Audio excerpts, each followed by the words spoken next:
মক্কার বুকে এক চরম উত্তেজনা।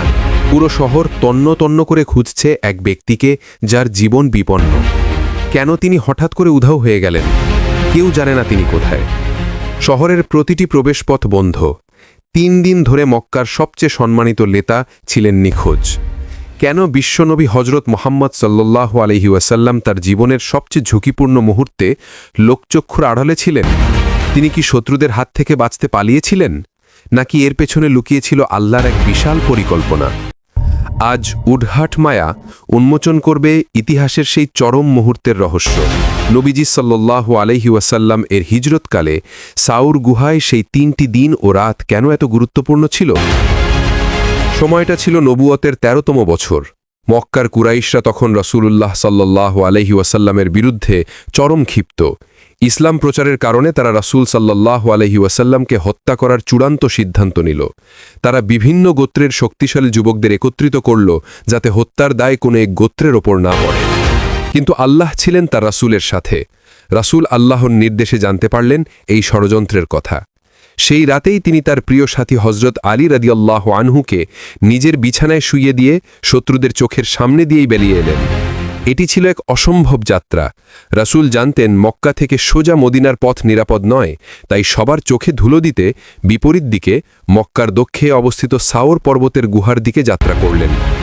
সাওর গুহার প্রবেশপথ ছিল খুবই সংকীর্ণ। ভেতরে প্রবেশ করার পর রাসূল সাল্লাল্লাহু আলাইহি ওয়াসাল্লাম এবং তার ঘনিষ্ঠ বন্ধু হজরত আবু বকর রাদিয়াল্লাহু আনহু টানা ৩ দিন ও ৩ রাত আত্মগোপন করে রইলেন। কেন ৩ দিন?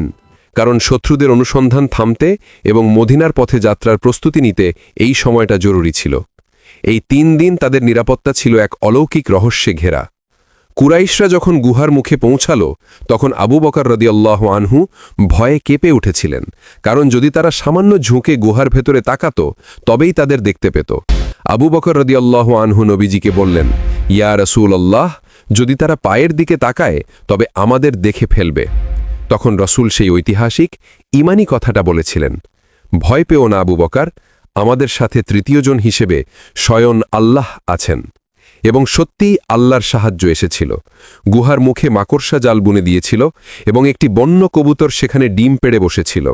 শত্রুরা গুহার মুখে এসে এই দৃশ্য দেখে নিশ্চিত হল যে ভেতরে কেউ প্রবেশ করেনি। তাদের কাছে এটা ছিল অসম্ভব, কিন্তু তাদের চোখে আল্লাহই ঢেকে রেখেছিলেন।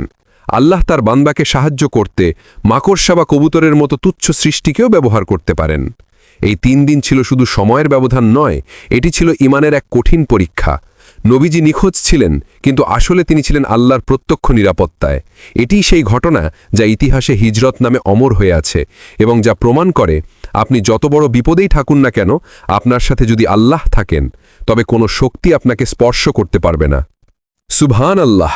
আপনার জীবনেও কি কখনো এমন অলৌকিক সাহায্য পেয়েছেন যেখানে মনে হয়েছে স্বয়ং আল্লাহ আপনাকে রক্ষা করেছেন? কমেন্ট বক্সে আপনার সেই অভিজ্ঞতাটি শেয়ার করুন।